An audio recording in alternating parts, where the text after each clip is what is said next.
Basudara semua ingin tahu informasi seputar Maluku? Anda bisa mengakses sentraltimur.com, menyajikan berita terkini, aktual, dan terpercaya. Berbagai topik menarik dibahas di podcast Ruang Kita. Keluhan warga seputar pelayanan publik dan fasilitas umum bisa disampaikan di suara netizen. Beragam peristiwa dirangkum dalam bentuk video dan infografis. Sebagai portal berita, sentraltimur.com menyajikan beragam konten eksklusif dan menarik.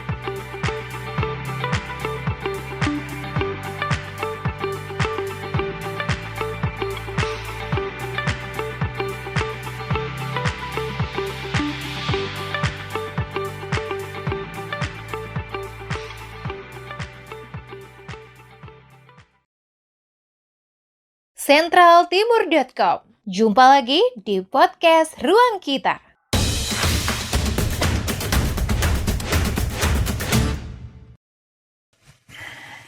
Ya, tidak terasa tahun ini umat muslim sudah memasuki tahun kedua berpuasa di tengah pandemi COVID-19. Tentunya banyak sekali suka duka yang dirasakan oleh umat muslim selama melaksanakan ibadah puasa di tengah pandemi COVID-19. Banyak sekali penyesuaian yang harus kita lakukan ya, mulai dari tidak bisa sholat berjamaah, sholat tarawih berjamaah di masjid, sampai adanya larangan mudik. Nah, podcast Ruang Kita kali ini, kami sudah kedatangan tamu spesial, ada Wakil Ketua Imam Masjid Raya Al-Fatah Ambon, Ustadz Hatta Ingratubun LC. Assalamualaikum Ustadz. Waalaikumsalam warahmatullahi wabarakatuh. Apa kabar Ustadz? Alhamdulillah sehat walafiat hari ini. Sehat walafiat, alhamdulillah. Nah Ustadz, kita ngobrol-ngobrol banyak ini ya, tentunya dengan memasuki tahun kedua berpuasa di tengah pandemi COVID-19. Ustadz tahu sendiri ya, banyak sekali penyesuaian yang harus kita lakukan. Yang biasanya momen-momen bulan puasa, bulan Ramadan itu selalu menjadi yang bikin kangen itu sholat tarawih di masjid, kemudian buka puasa bersama. Nah, di tengah pandemi ini memang harus dikurangi. Walaupun memang sudah dibolehkan ya sholat tarawih berjamaah, tetapi tentu harus banyak sekali batasan-batasan protokol kesehatan. Ustadz melihatnya seperti apa? Apakah tetap penting untuk melaksanakan sholat tarawih di masjid atau di rumah saja? Seperti apa Ustadz? Iya, pertama memang kita sudah melalui ini 2 tahun. Tahun lalu saya kira lebih ketat daripada tahun ini. Tahun kemarin kita tahu betul hampir beberapa masjid tidak lakukan tarawih. Betul. Kita sendiri misalnya di Al-Fatah itu tidak ada tarawih di Al-Fatah. Yang biasanya masjid kebanggaan kita, banyak masyarakat yang berbondong-bondong ke sana untuk sama-sama sholat tarawih.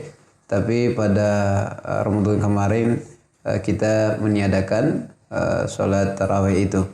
Jadi kita merasa betul Ramadan tahun lalu itu banyak sekali hal-hal yang kemudian hilang dari kebiasaan kita waktu bulan puasa. Kemudian pada tahun ini juga meskipun tetap diperbolehkan, tadi sudah disebutkan masih ada batasan-batasan yang perlu kita lihat. Betul. Pribadi saya melihat memang di Ramadan itu kita butuh nuansa kebersamaan. Iya. Nuansa kebersamaan, dan itu yang kemudian membuat 11 bulan lainnya tuh kita orang bilang kangen lah. Iya. Rindu. Sangat ditunggu-tunggu ini sebenarnya. Rindu dengan situasi itu, situasi di mana kita sama-sama keluarga, ayah, ibu, saudara seluruhnya berbondong ke masjid, lalu kemudian tarawih beramai-ramai dan pulang. Nuansa di mana di sekitar masjid yang penuh candaan, kemudian terus ramai anak-anak, itu bagian dari hal-hal yang dirindukan. Karenanya memang saya pribadi melihat memang kita boleh untuk sholat tarawih di masjid, tapi tetap boleh ya, tetap boleh tarawih di masjid. Karena nuansa itu tadi kebersamaan kita beribadah secara kolektif. Tapi di sisi lain juga kita perhatikan hal-hal tadi yang protokol kesehatan. Tapi kalau misalnya memilih untuk sholat tarawih di rumah itu pun tidak menjadi masalah. Tidak jadi masalah, ya? tidak jadi masalah. Pahalanya lebih banyak di masjid ya tentunya ya. Sebenarnya kalau dari sisi kajian fikihnya, tarawih itu dahulu di masa Rasulullah SAW dilakukan secara mandiri. Oke. Nanti pada saat zamannya Umar bin Khattab, karena beliau melihat orang di masjid salat tarawih sendiri-sendiri, jadi beliau beristif, gimana kalau kita kumpulkan saja satu, lalu kemudian seorang yang menjadi imam. Dan Rasulullah SAW pernah beberapa kali menjadi imam, kemudian beberapa kesempatan beliau tinggalkan. Karenanya memang sholat tarawih ini kalau pada dasarnya ya dia dilakukan secara mandiri. Secara mandiri. Ya, bisa dilakukan di rumah, juga bisa di masjid juga. Mungkin yang ingin bersilaturahmi sekali-sekali lah sholat di masjid. Tapi kalau bisa ya bisa diselingi ya. Betul. Di masjid, kemudian di rumah dilakukan secara mandiri juga tidak mengurangi pahala kita. Nah kemudian Ustadz kan sholat juga sudah diberlakukan yang namanya jaga jarak ya Ustadz ya. Tadinya ya sebelum COVID itu kan yang namanya saf harus rapat. Betul. Ya harus rapat, tidak boleh ada renggang apapun ya istilah-istilah orang tua-tua kita katanya nanti setan iblis bisa terobos di situ. Nah sekarang dengan adanya pemberlakuan yang namanya jaga jarak ya di masjid-masjid, beberapa masjid di Kota Ambon juga sudah diberlakukan itu. Nah itu seperti apa? Kan ada yang mikir dulu kita nggak boleh sholatnya itu jaga jarak. Sekarang kok harus jaga jarak. Kajiannya seperti apa itu Ustadz melihat? Dari sisi fikihnya memang ada yang kita sebut misalnya ada kajian ad-daruratu tubihul mahdhurat. Itu kaidah dalam fikih. Hal-hal yang darurat kadang-kadang membolehkan sesuatu yang sebenarnya tidak boleh tapi dibolehkan. Iya. Tapi nanti ada kaidah yang lain yang menghendaki kadar darurat itu mesti ditentukan kadarnya. Oke. Karenanya misalnya kita dalam situasi pandemi oleh sebagian ulama membolehkan untuk berjarak tadi. Sampai hari ini juga kita misalnya kalau menyaksikan sholat di Makkah, misalnya di Makkah dan Madinah, tetap masih berjarak. Masih berjarak. Ya? Jadi secara fikih tidak ada masalah. Cuma nanti kita akan melihat misalnya karena darurat itu mesti disesuaikan dengan kadarnya. Maka nanti misalnya di beberapa tempat di kita ini ada sebagian masjid yang tidak menjaga jarak karena alasannya beberapa hal. Misalnya kapasitasnya mungkin kapasitas rumahnya tidak bisa terlalu banyak seperti itu ya. Ya, kira-kira begitulah. Jadi dari sisi fikihnya tidak jadi masalah ketika merenggangkan itu. Hanya saja tadi darurat itu mesti disesuaikan dengan kadarnya. Oke. Nah, selain itu juga di pandemi tahun lalu ini ya, Ramadan kan itu masih gencar-gencarnya itu kampanye di rumah aja. Jadi memang nggak bisa keluar karena kemana-mana juga sama aja ya, sepi, tidak ada aktivitas, sangat minim aktivitas di luar. Dan umat muslim lebih banyak menghabiskan waktu di rumah. Mungkin mereka yang tadinya jarang ngaji ya, tadarus, menghabiskan waktu juga dengan tadarus. Nah, tahun ini kan sudah berbeda ya Ustadz ya. Agak renggang yang namanya protokol kesehatan dan orang sudah mulai ramai melakukan aktivitas di luar. Mungkin hikmahnya apa sih dari berpuasa di tengah pandemi COVID-19 ini Ustadz? Di antara yang saya dapatkan waktu tahun lalu dan tahun sekarang ini ketika masih ada himbauan untuk tetap di rumah, saya melihat satu hal yang lebih adalah memang mungkin ini adalah cara Allah SWT untuk membuat kita itu memperbaiki lagi hubungan kita dalam rumah. Mungkin suami dan istri mungkin karena jarang ketemu dengan aktivitas masing-masing misalnya, atau dengan anak yang kita kadang keluar pagi nanti balik juga anaknya sudah tidur waktu malam. Mungkin situasi pandemi itu salah satu hikmahnya ya Allah ingin agar keluarga itu semakin kuat lagi. Jadi banyak beraktivitas di rumah, terlebih khusus yang kita rasakan pada tahun kemarin misalnya tidak ada sekolah yang dibuka, kantor juga sampai sekarang Ustaz. Sampai sekarang. Kemudian beberapa kantor juga waktu itu tidak diperbolehkan. Jadi nilai plus dari kita berada pada Ramadan pada di situasi pandemi ini adalah itu tadi. Hal yang saya lihat paling tinggi sekali itu adalah Allah menginginkan mungkin untuk dengan situasi itu memperbaiki hubungan keluarga kita. Kemudian hal yang lain itu rata-rata para ulama ketika bicara tentang wabah mereka bilang itu menjelaskan ketidakmampuan kita. Ada hal kecil virus kecil yang tidak mampu kita lihat dan Allah SWT mampu melumpuhkan seluruh aktivitas kita, kebanggaan kita hanya dengan mengirimkan beberapa virus yang kecil itu. Jadi satu hal yang menarik positif dari pandemi ini ada hikmahnya ya semua ini ya. Itu. Ya memang karena memang Allah segala hal tidak ada yang inilah, tetap Allah setiap kali buat sesuatu pasti ada hikmahnya. Ada hikmahnya. Ya. Betul, dan kami juga memang merasakan hikmahnya ya. Yang tadinya setiap puasa mungkin lebih banyak aktivitas di luar, sekarang ini setelah jam kerja buru-buru pulang gitu. Betul. Kan. Apa yang harus kita lakukan? Kita Ustaz juga begitu. Kalau tidak pandemi ya jarang ada di rumah ya. Ada di rumah pasti jalan terus saya keliling ya safari Ramadan ya Ustaz ya. Alhamdulillah semuanya ada hikmahnya lah.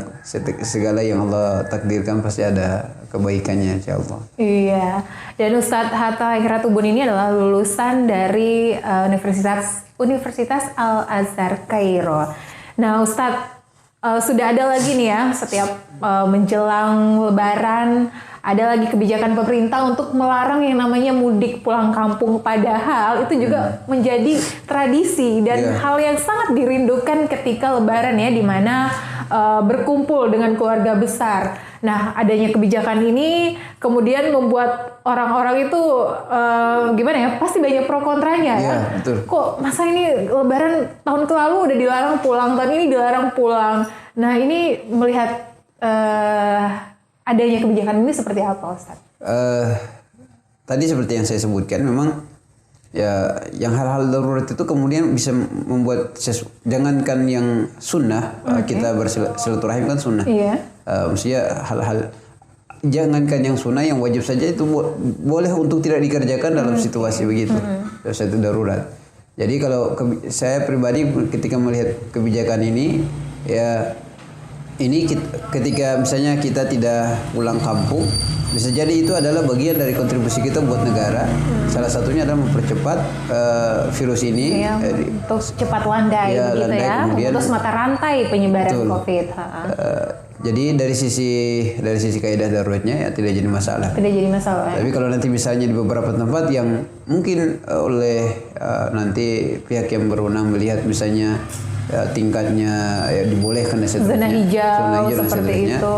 Ya mungkin saja itu berlaku. Artinya kebijakan itu yang misalnya di dalam kita misalnya di beberapa tempat yang dekat dengan Ambon misalnya, yang satu daratan, ya bisa saja itu berlaku. Mereka di saudara-saudara kita di Jazirah dan sebagainya mungkin bisa saling melihat. Tapi kalau antar pulau mungkin itu sudah memang ada pembatasan ya yang sangat ketat karena sudah ada larangan mudik, terutama untuk yang namanya PNS, TNI Polri, kemudian pegawai BUMN itu kan sudah ada larangannya ya Ustadz ya. Jadi himbauannya seperti Insya Allah, apa? Jadi bagi saya pribadi ya kita ingin mengedepankan sesuatu yang lebih utama dibandingkan untuk kita bertemu dengan keluarga. Yang mungkin ya sebagian orang mengatakan bisa jadi jangan sampai kita pergi, justru kita mudah-mudahan tidaklah membawa sesuatu yang kemudian merugikan itu ya untuk keluarga yang ada di kampung, mungkin orang tua ya yang usianya juga sudah lansia, sudah rentang, harus menerima virus dan itu betul. Kalau di desa kan pasti penanganannya lebih sulit lagi. Nah, saat ini kan pemerintah juga tengah gencar ini melakukan pemutusan mata rantai penyebaran virus COVID-19 dengan yang namanya program vaksinasi massal. Nah, Ustadz sendiri sudah divaksin? Saya belum divaksin. Oh, belum divaksin, iya. Udah segera ya, nunggu giliran ini Ustadz ya? Sebenarnya biasanya kalau para imam itu biasanya kita akan diinformasikan. Tapi belum ya. Nah, kebetulan saya ini sudah vaksin, sudah lengkap ya, dosis pertama, dosis kedua sudah, dan alhamdulillah tidak ada efek samping yang saya rasakan. Dan memang di bulan puasa ini pun juga program vaksinasi massal itu tetap berjalan ya. Walaupun memang Ustadz sendiri bukan pakar kesehatan, tapi melihat pentingnya vaksin ini seperti apa, Ustadz bisa memberi sedikit pencerahan begitu? Di MUI sudah ada penjelasan itu tentang kebolehan untuk dalam Ramadan ini vaksinasi itu tetap berjalan.